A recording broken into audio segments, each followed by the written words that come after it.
let's be able to say that like we are acceptable, like as a de facto thing, right? Like we're acceptable just as humans with our histories, with our complexity, with our ability to feel emotions, with our inherent fallibility, like all of that is okay. Okay, welcome to the Become Your Own Therapist podcast, the podcast where I try to put myself out of a job as a clinical psychologist.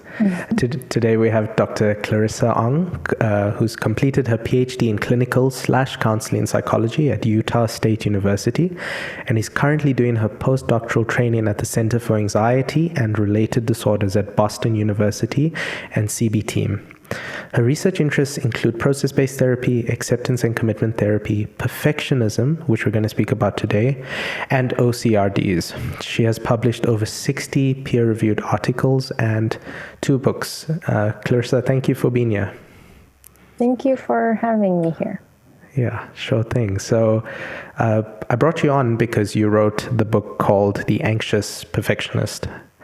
And perfectionism is something that I see in so many clients across so many different problems. So I thought it would be so relevant for people to get some advice from someone who's written a book on the subject on how to handle perfectionism in their lives. Okay. So I want to maybe start with just a very basic question, which is, how do you understand what perfectionism is? Yeah, so the sort of core feature of perfectionism, as I think about it, is rigidity. I mean, I think like rigidity is probably what we think of with perfectionism. But I think especially it's rigidity with respect to rules that people have, and these can be prescriptive rules, kind of like I should be successful, I should be nice to people. It could be rules about the way the world works. Like if I get a B, it means I'm a failure, right? If I don't get the first job I want, it means I'll never get a job that I want. Or it could be like conditional, to be able to go to the gym, I need to feel energized, or, to watch this movie, I need to be in this mood, right? Like, so setting conditions for doing things. So there are different types of rules, but I think the hallmark feature of perfectionism is that we adhere to these rules very strictly, right? So if I am not in this mood, then I'll never start my book, right? Because I have to follow the rule. Or or I'll do everything I can to be successful because I should be successful, and I have to follow that rule rigidly. And then there are other parts of perfectionism, but I think that to me like sums up or explains a lot of variance in perfectionism. I think broadly speaking, we can also think of it as just having really unrealistic and high standards about things. And so it's not just that they're high, but that like they're usually really difficult to attain. And usually when we don't attain those standards, we feel really badly about ourselves, and it sort of unleashes a spiral of self-criticism that is really intense and can be really harsh. And we usually judge our self-worth based on our ability to meet these standards, right? So if I don't meet these standards, I'm a terrible person. And so it's sort of like this trap that we're in, because we set an unachievable goal and then blame ourselves for not reaching the unachievable goal. And I think another insidious part of perfectionism is, and I'm speaking generally, so everyone, presents sort of differently, but generally when we do meet that unattainable goal, we think, oh, that's because the goal was too easy. If not, I wouldn't have been able to get there, right? So even if we get there, it's like, no, I need to do the next harder thing, right? So it's almost like we can never really get to that point where we feel like, yes, I did it. I'm perfect. I'm successful. I'm good enough.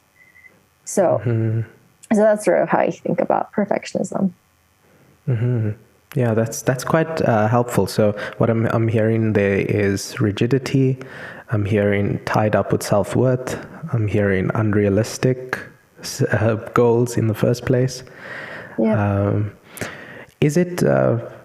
Is rigidity a problem? I know some people, just in general, who might push back and say that they have some sort of principles or some standards, and they're very rigid about them. And so, can there be that rigidity without the perfectionism? And if they can be, is it more the unrealistic standards that makes the perfectionism a bit problematic? Yeah, that's a good question. So I think in ACT terms, it's acting, acceptance, and commitment therapy.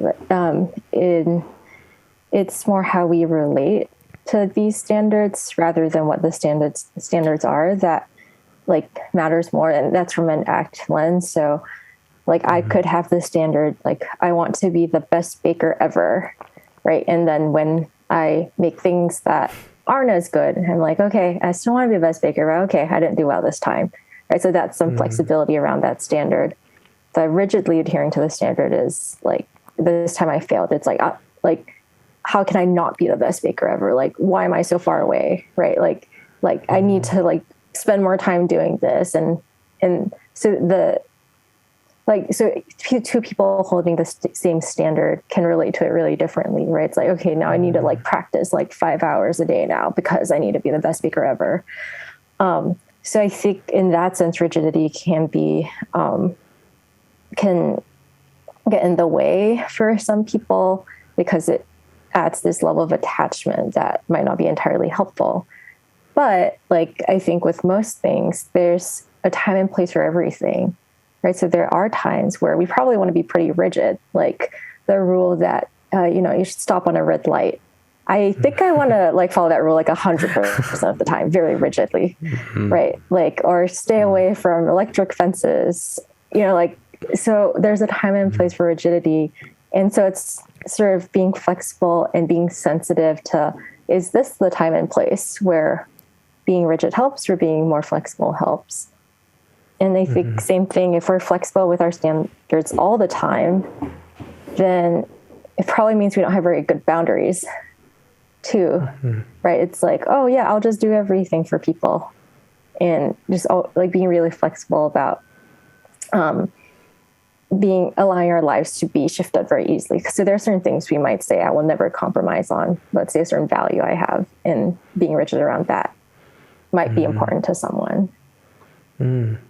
Yeah, that makes sense to me, and I hear that it's not so much about what you're pursuing, what sort of standard you're pursuing, but the degree, the way in which you handle not meeting that standard, almost, or the ability to compromise on it when the standard itself could be unhelpful.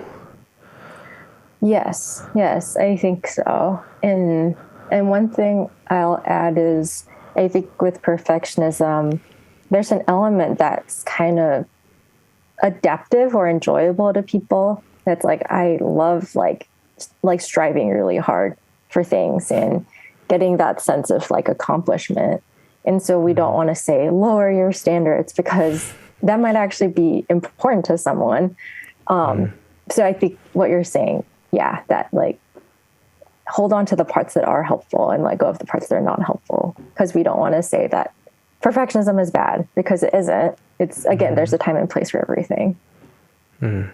Sure. Yeah. So what is the cost of perfectionism? You have a section in your book where you speak to this a bit, and you mentioned it now in terms of not having boundaries because you have to, meet everyone else's standards of you. But yeah, I was wondering if you could speak to that a bit. Yeah. So you think the cost varies depending on the person. And I think one question that we ask is just having people reflect on what is the effect of following these different rules rigidly, right? So if we pick a global one, let's say I should be successful, because I think that's a common one. What is the cost of me trying to live up to that rule, right? So maybe I work 10-hour days. And so and then I work during the weekend. And when my friends ask me to hang out, I say, no, I have to work. And maybe I also believe that part of being successful is having people think that I'm very responsive. So I'm always checking my email, so I'm not present, right? And anytime that I'm doing something fun, my mind is like, oh my gosh, all these projects I need to do. Right. So first we need to identify like what is the effect of the rules or like my perfectionistic tendencies on my life. Then from there we can sort of trace back to like, okay, and what's the cost of all these things? And I think also thinking in terms of opportunity cost, right? So there's the actual cost of like, okay, I'm not present. And then there's the opportunity cost of if I was present, what would I have gained out of that? Right. So I could have had more meaningful connections. I could be more well rested, and that could help me be more present. I could engage in more hobbies and have enjoyed some other times more. And honestly, I probably would enjoy my work more if I wasn't feeling like I had to spend 80 hours on it every week. Right? I might enjoy working 40 hours a week and be able to like have that sense of fulfillment in different areas of my life. So I'm losing out on that sense of fulfillment. Yeah. So I think, yeah. Yeah, I think there's a lot in there that I'm hearing, just fatigue, reduced engagement in activities that you enjoy. And I'm also hearing that it's like thinking about the costs of the perfectionism broadens the way in which you're looking at your life, because when you're just in the perfectionistic sort of zone, you're looking at the cost of not meeting that ideal. But there's so many other things going on, like enjoyment, sleep, rest, other activities, family, social life. I think I'm hearing that a lot, that you start broadening your lens in terms of how you evaluate your life almost. Yes. And sorry, could you give me 1 second? I noticed that the sun is coming in and I didn't close my blinds. Sure, no problem. Seconds. No problem. Sorry. Go for it.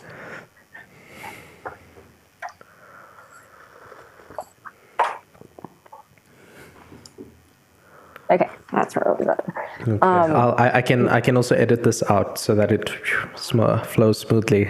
Okay. Or if you want to leave an imperfect moment, that's also okay. Okay, that's great. I love that. I'll leave it in. Okay. But yes, I think so. And I think one thing with perfectionism is that it's so, I don't know, we might say like egocentric in psychology, or like it's so like part of how we see ourselves. And a lot of times we see it as a good thing, right? Like usually people think of perfectionists, they think of like Steve Jobs or some other very successful person, but someone who procrastinates all the time because starting anything feels so overwhelming, like might be struggling with perfectionism, right? Or like if I think like thinking of an artist who doesn't make anything because nothing can ever be good enough, right? That person could be struggling with perfectionism, but we don't see that. We just see, oh, like you're so not productive, you haven't created anything. So I think because it feels like such a part of who we are, it's really difficult to identify the cost of it, because it's like, but that's just how I live my life. So I think it's like what you're saying, to be able to see like that this is a part of your life and how this part of your life influences other parts of your life, as opposed to kind of like taking it for granted as like, oh, of course I'm gonna stay up till midnight to make sure I reply every single email that I got today. Like, not even a question. It's like, hold on, like if this is related to perfectionism, then it means I can opt in or opt out.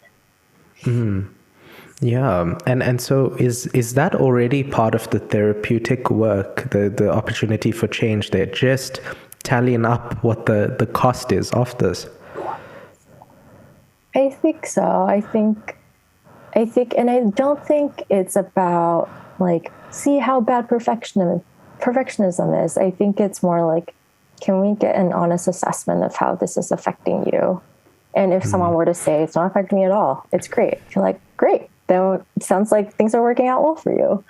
But we want to, I think the way that we wrote about it in the book was like to identify the hidden costs. Right. So you talked about like, if you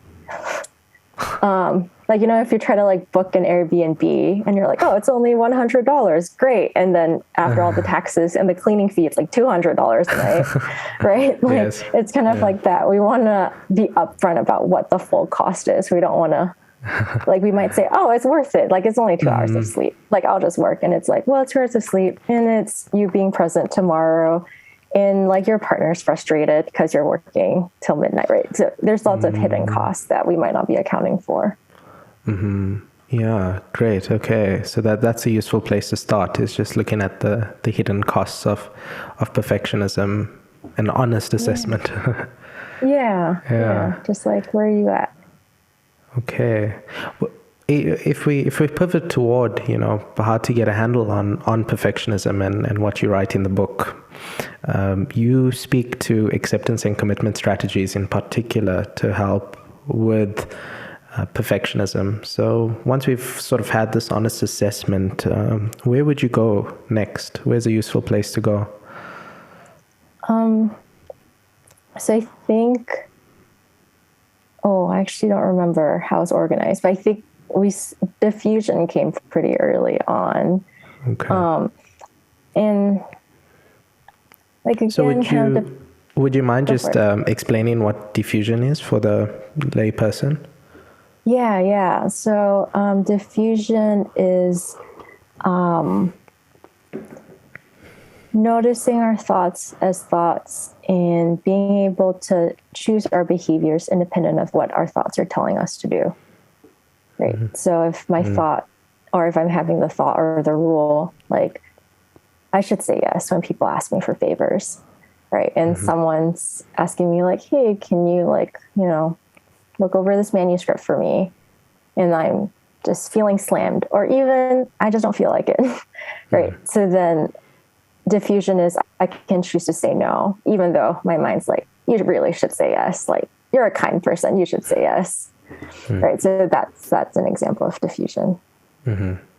Okay, great. And you were going somewhere with the diffusion. Yeah. So I think one thing with ACT is that, all the processes are related, and you kind of like touching on one means you're touching on other things.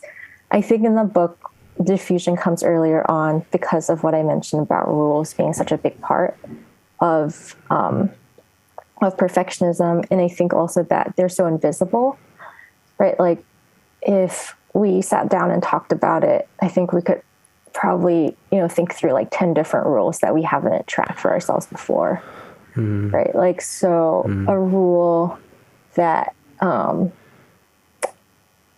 I might have is, like, I need to do my laundry every week or something.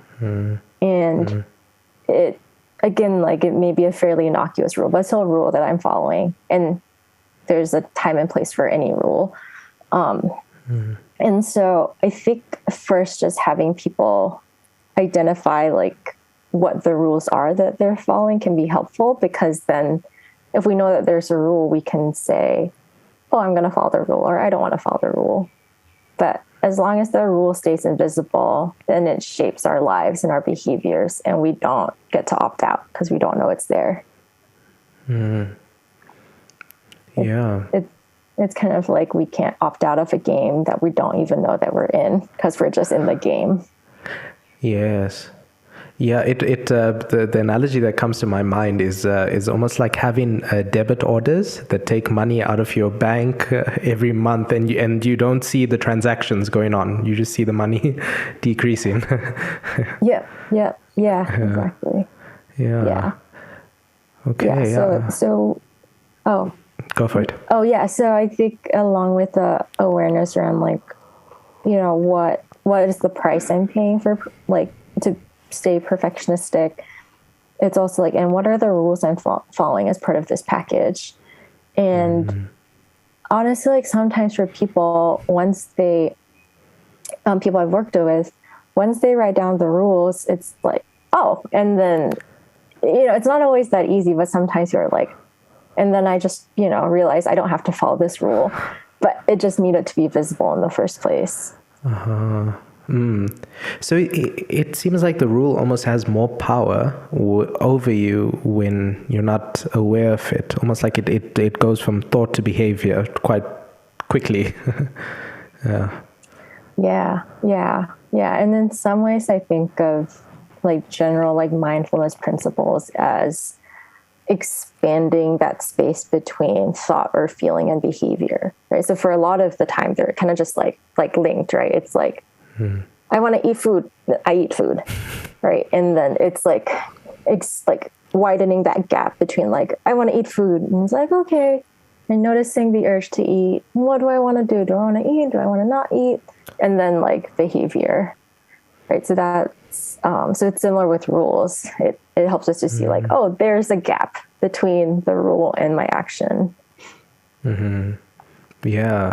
Are there any common rules that you've noticed in the work you've done as a clinician, but also in the research you've done? Some things people can look out for? Yeah, I think I should, and it's kind of culturally bound too, but at least in the US, in sort of individualistic culture, like I should be successful, I should be hardworking. I think, gender-wise, there's some like like for women, like I should be nice to people. I should take care of other people.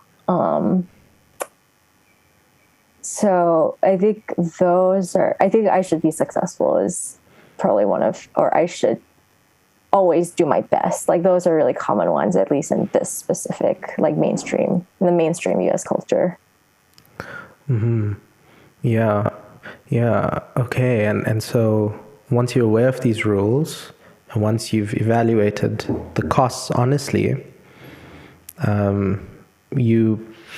it sounds like you can, that's where the diffusion happens, because you don't, these thoughts don't have to be literal truth. They don't have to, it doesn't have to be this thought behavior like thing that happens very quickly. You can, you're creating space between you and what's going on in your mind. Yeah, and in that space, you can ask yourself, is it worth it? Right? Like even Airbnb, if let's say your extra cost is $200, you might say, I still want to do it. Like it's still worth it. And that's fine. And because you're responding to the true cost, and we can still choose to engage in these things. But like, I think, at least to me, like I care that it's a choice that people make, not an automatic habitual move, right? It's not like, oh yeah, okay, I'll just pay everything. It's like, I thought about it and I'm choosing to pay, or I'm choosing not to pay. That it's an intentional process. Yeah, it being intentional seems important here. So if people are, and from an acceptance and commitment therapy perspective, if people are aware of their thoughts, they've identified them, these rules, and they see that, man, there's a cost to having these rules that I'm not okay with, but they still find it's such an internal struggle to almost not meet those standards, and if they don't meet those standards, they really beat themselves up. They become very, very self-critical. What would you do with, a client like that from an acceptance and commitment therapy perspective? Yeah, and just to let you know, I'm not sure if my internet is unstable, but you froze for a few seconds. So let me know if I miss any part of your question. I'll respond to the last part that you said. Great. That like even if we choose not to follow rules, it's really uncomfortable, and it comes with a barrage of self-criticism. So I think I feel like you've laid a very nice segue into the acceptance part of acceptance and commitment therapy. Right? Like, how do we make room for uncomfortable feelings as we move in the direction of a life that we want for ourselves? Right. So first, like, if we were to not listen to rules, like, let's not make that about, because I don't want to be controlled by rules. Right. That's almost like it's like, if our parents are like, you can't go out, and it's like, I'm going to go out just because I want to go out. Right. But if our parents never said that, we might not have gone out at night, let's say. Right. So they're still kind of controlling us in a way. So with rules, we don't want to, just do the opposite of rules, but we want to act independently of rules. It's like, if rules weren't controlling my life, what do I want to be guiding my behaviors? And being able to have some like introspection on, oh yeah, like if I'm not trying to be successful all the time, like what matters? Or maybe like, why do I care about being successful? Is there something in there that intrinsically is meaningful to me? And that makes acceptance more palatable, I think, right? Like we make room, we choose to be open to those difficult feelings of, let's say, inadequacy or judgment from other people or anxiety, fear, sadness, because it means that we get to move toward the things we care about, or our values, when we make room for those feelings. So I think kind of similar thing. It's like, I don't believe in suffering for the sake of suffering. It's not like feel anxiety for no benefit. It's, well, because you're getting something out of it, and that's like your values. Yeah, but so it seems like having something that you care about there, having values, makes the suffering worth it, the barrage of self-criticism or the pain that comes with not following the rule. Yes, or I think I can't remember who said it. It might be Steve Hayes, but someone said like it dignifies the suffering, which I feel like I've liked that way of thinking about it. Like there's purpose to like feeling these difficult feelings. And I think too, like being open or being willing to experience these feelings is a skill, right? Which means that the more you practice, the easier it gets, which I think is nice, right? It's not like the whole time you're just like, oh, difficult feelings. Like the more you practice it, the more you're open to it, the more you will be like, okay, yeah, it's there. Like, I don't like it. And like, I can live my life with it here. Yeah. But it's hard. It is, yeah. I know that from personal experience. I've had rules that I've followed. For example, I remember the rule of I need to go on to the next educational level immediately, regardless of what I'm doing. So, when I got my honors, I needed to go to masters and then immediately enroll in a PhD. And then I wasn't happy. I was burning out. I was juggling too much, and the cost just outweighed, meeting that standard. But even after I unenrolled from my PhD, just to give myself a breather, not jump into the next thing, there was this barrage of, was that worth it? Oh, I'm falling behind. This is not good enough. You should have a doctorate, and then so it was quite hard before identifying things that I care about more than I have to be at the highest level of education possible. Yeah, those are very relatable rules, I think. But yeah, it's hard to turn that off, and I think again, like because I've been in the U.S. for the past few years, like that's what I'm more familiar with. But my sense of like society here is that like that's what everyone says, right? It's like, oh, like you didn't graduate from college, or oh, like you don't have this fancy job, or oh, you don't own a home. These are things that I hear. I don't endorse any of them, but that like so if other people are repeating the self-criticisms we have in our head that are so scary to us, like of course it's so hard to get out of that spiral, right? Because it's not like everyone else around us is like, it's okay, like you're acceptable as you are. Like at least not that many people are saying that. So I think even if we can practice acceptance and we can practice noticing these rules and we can orient toward our values, we're still in a society, again, like here, where everyone is pressuring us to excel.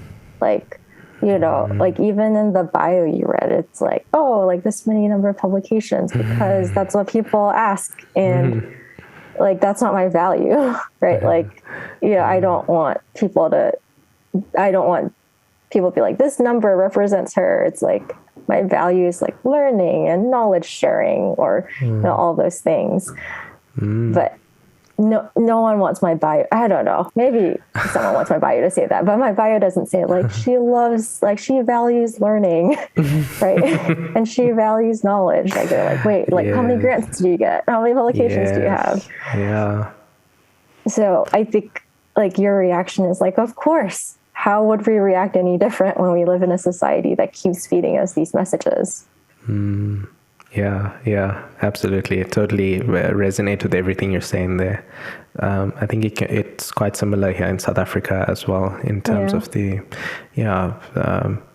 valuing, or the prioritizing how many degrees you have, for your wealth status over I love learning, or I'm interested in the field I'm busy with. And so I want to ask, for someone out there who is quite out of touch with their values because they have just been following these rules, and they've clung onto them very tightly, and they almost don't know what they care about or what they value outside of these rules.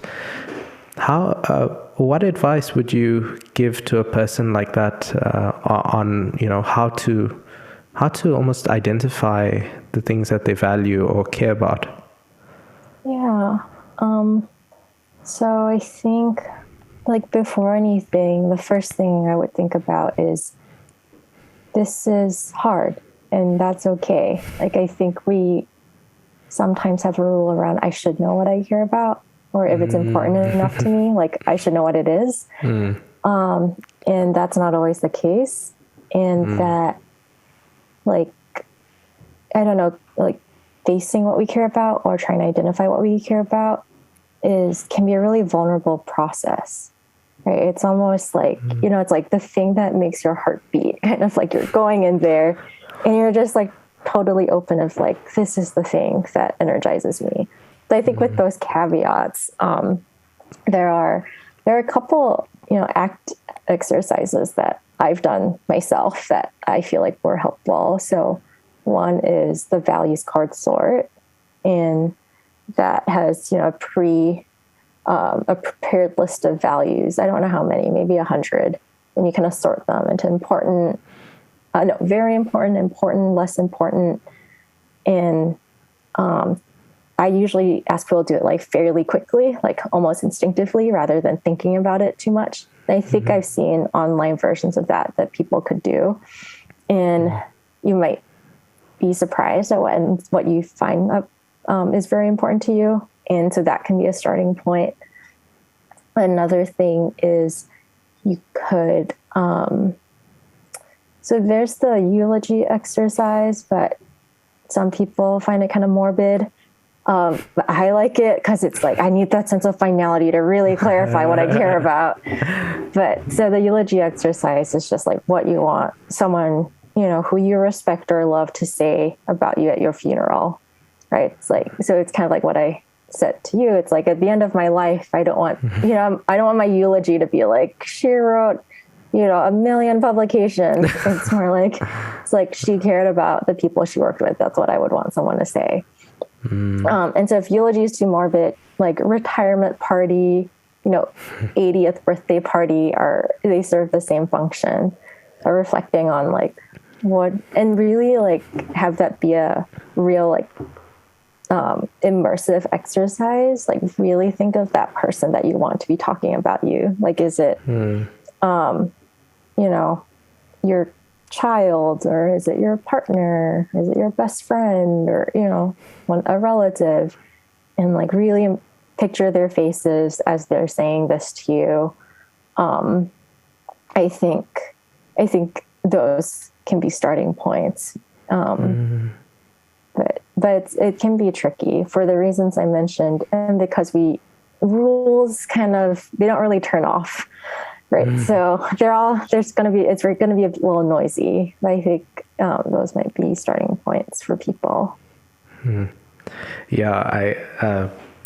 I felt very busted when you said that, a rule, we can sometimes have the rule to know, we have to know what we care about, because I went through phases where I felt that I was like, okay, I need to know what I care about now and I need to pursue that. And then it's got that rule flavor to it, that rigidity, and that if I don't achieve it, I'm not good enough.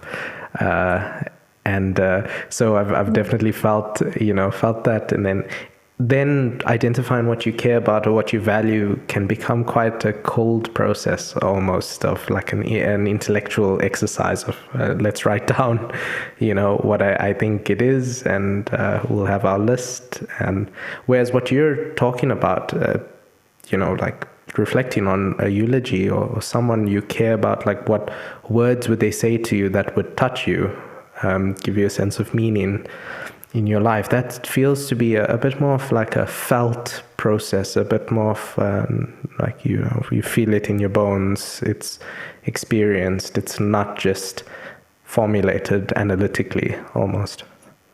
Yeah, I totally agree. I think there can be this sense of values are the right answer, right? Like, oh, okay, so success is wrong, values is correct. Now I do values, and that's just switching out rules. Right, but I think kind of what you were saying of like you feel it in your bones, and this is a very, I think, unempirical side of me. Where it's like, if people are like, "How will I know I'm living my values?" Like I don't have a rubric. It's like I usually am just like, "You'll know." Like if you're living true to your values, like you will know, because I just feel like we can appreciate that difference of when we're really engaged and present with something we care about. I think kind of relate to what you said of how values might be an intellectual exercise. I think being willing to experiment with values is another thing, right? If we have the rule, I should know what my values are, then it's like, there's the right answer and I just need to get there. And really it's more like, maybe we don't know. We have to test out different things. Like maybe I thought I valued community and actually I don't care about the community that much, right? Like, and we can only know if we go do it and we get that feedback, that experiential feedback of like, yeah, like this really feels like where I want to be, or non, this feels like another like chore on my list. And so being willing to be wrong about your values and test out different ones and test out different ways of enacting your values, right? So maybe I value the environment, and so I tested out not driving, and I didn't really like that. And maybe I test out, composting, and I really like that. And so different ways of enacting your values, I think, can also be helpful information. Yeah.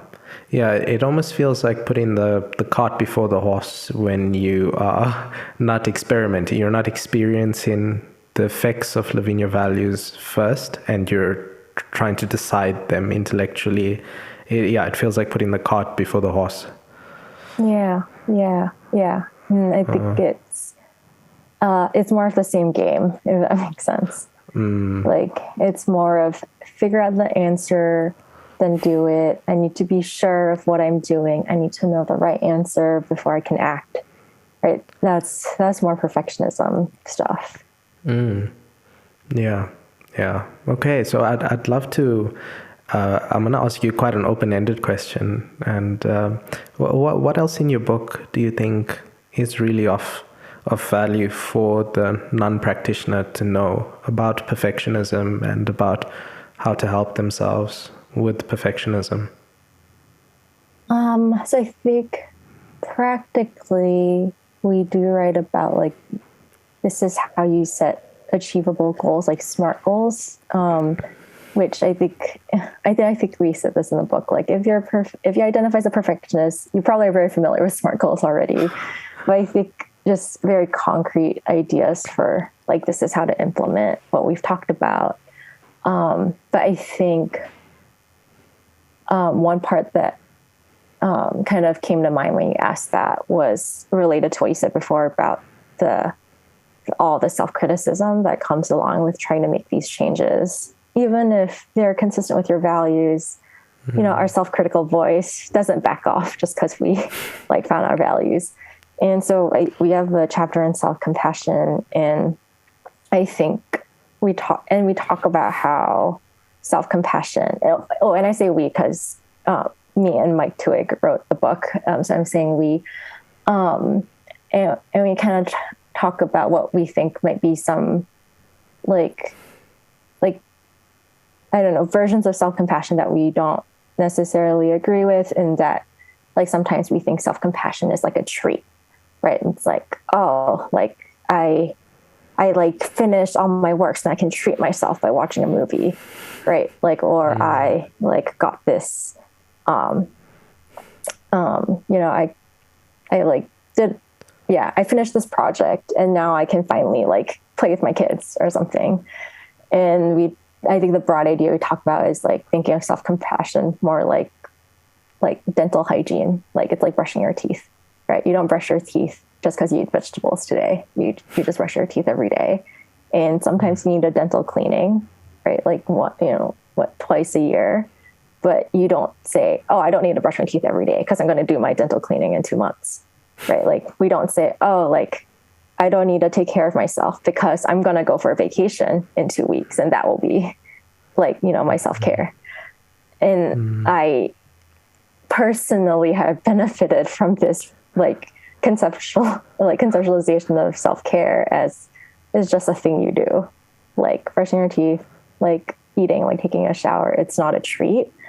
So I think that can be helpful to, I think like try out as an idea in people's lives. But I find that's bringing up lots of thoughts for me. The first one is, what do you think it is about thinking of self-care as a treat that can be problematic? I think it makes it conditional, for one. Okay. That if I do this, then I can get my self-care. Because treats almost inherently are like, you have to earn it, right? Like you have to earn a treat. And we don't earn our toothbrushing. We just do it. And I think that it makes it like different from routine, right? Like a treat almost by definition is like not part of our usual routine. And so I think the conditional part probably hurts me more. Like when I think of it as a treat, it makes me feel like I don't deserve it unless I do something. And to me, that's a painful thought, I guess. Yeah, I mean, to be honest, I'll tell you that even thinking about it as a treat for the stage that I was in at some point in my life was progress, because it was, there were no treats, and I imagine that there are lots of perfectionists out there for whom, they don't even think about what they enjoy. Because on a daily basis, it's not about what they enjoy, it's about what has to be done, sort of thing. But it feels like you're taking me a step further, even with, it's not something I've really thought about, the fact that it's conditional, because now that you're saying it, it's like, okay, self-care is a treat. What's all the other time spent doing then? What's self-destruction, or in the other space? Like, why can't work also be part of viewed as well, in terms of I do this work because I care about it, it's where I want to be, versus I'm going to flagellate myself for the day, and then at the end of the day I'll give myself a little cookie. I think I agree, and I kind of can in some ways relate to what you're saying. And I think with self-compassion as a treat, or self-care as a treat, I think you're right. Like having self-care probably better than no self-care at all. And going back to the think like the conditional piece is that it still feeds perfectionism. Because I think such a big part of perfectionism is like, you're not enough unless this, or you're or to be good enough, you need to do all these things.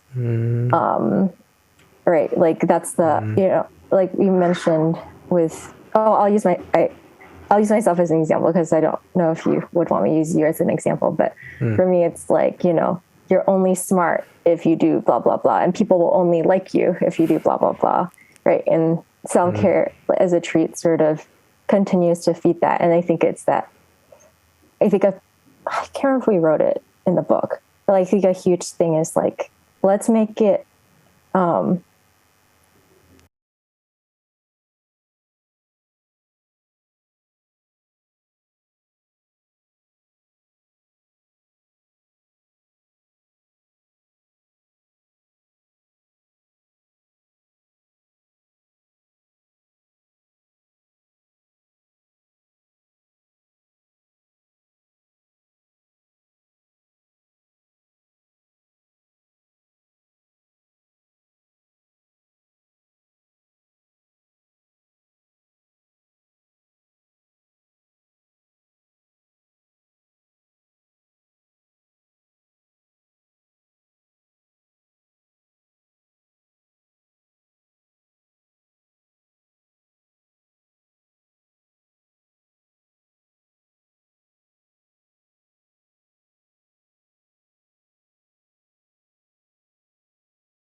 let's be able to say that like we are acceptable, like as a de facto thing, right? Like we're acceptable just as humans with our histories, with our complexity, with our ability to feel emotions, with our inherent fallibility, like all of that is okay.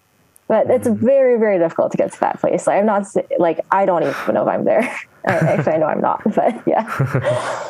Yeah, absolutely. Yeah, for those listening, I am not there either. But it's definitely a process I've been on, developing self-compassion. And it's felt like a counterbalance to the having to be good enough only when certain conditions are met. And there are many things I've used personally. I was just wondering if you have any recommendations on how, for those who have never, they don't even know what we're talking about when we say, cultivating self-compassion.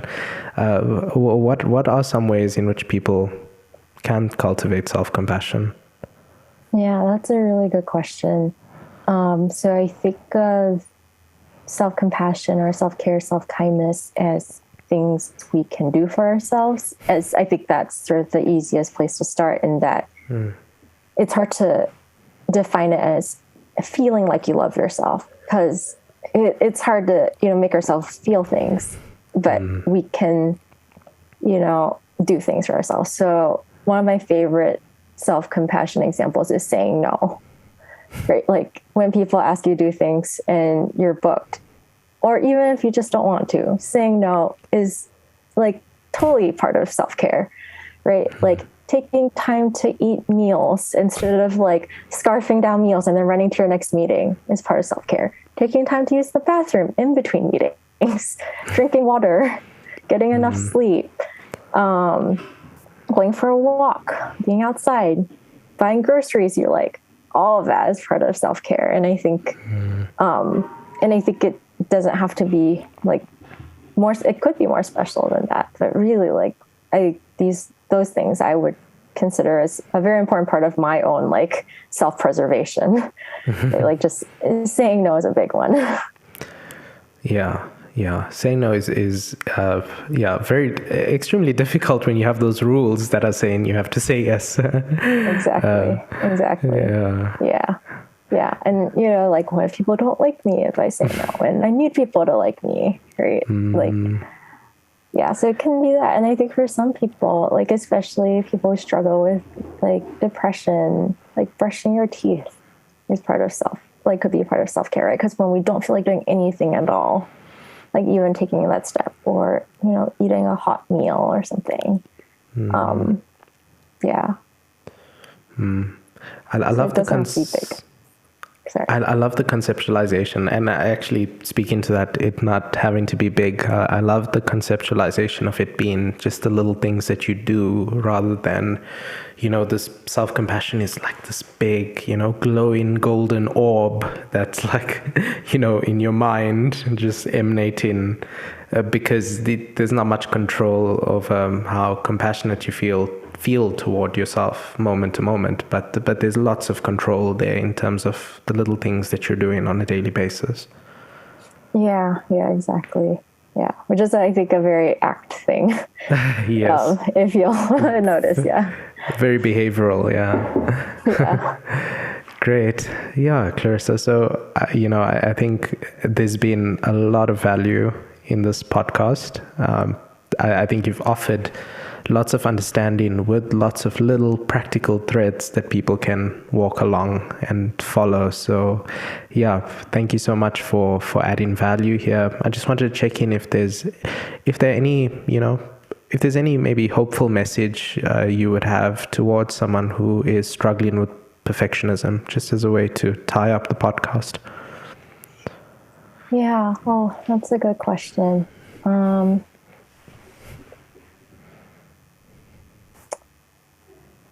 Well, there's just so many thoughts going through. It's okay. Take your time. My mind.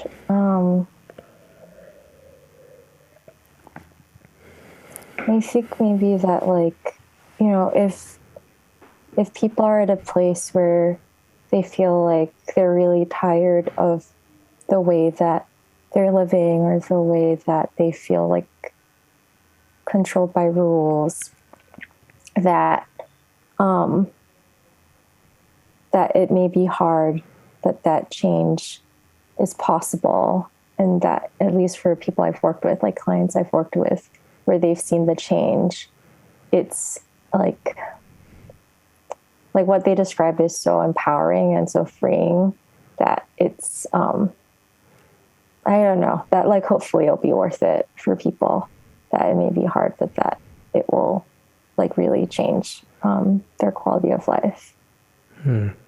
Yeah, in my own work, I can definitely double down on what you're saying for the audience, that I've seen people go through this process and, you know, live lives that are a bit more meaningful and ones that are a bit more whole in a way. So yeah.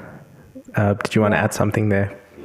Oh, just that I think like the word that I hear a lot is like, oh, it's just so freeing. Like I just feel so free.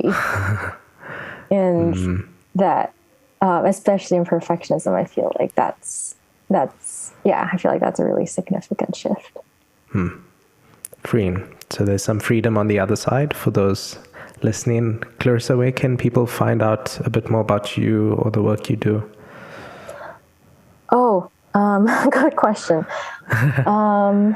So I will be starting as an assistant professor at the University of Toledo. So probably on their department website, I should be there. I think I'm there now, but there'll be more information in a couple months. Yeah. Okay. I'm sort of in a transition phase right now. I see. Okay, great. I'll link up a link in the video description to your page for anyone who wants to get in touch with you or learn about your work. But thank you so much for being here. Thank you so much. I appreciated the invite.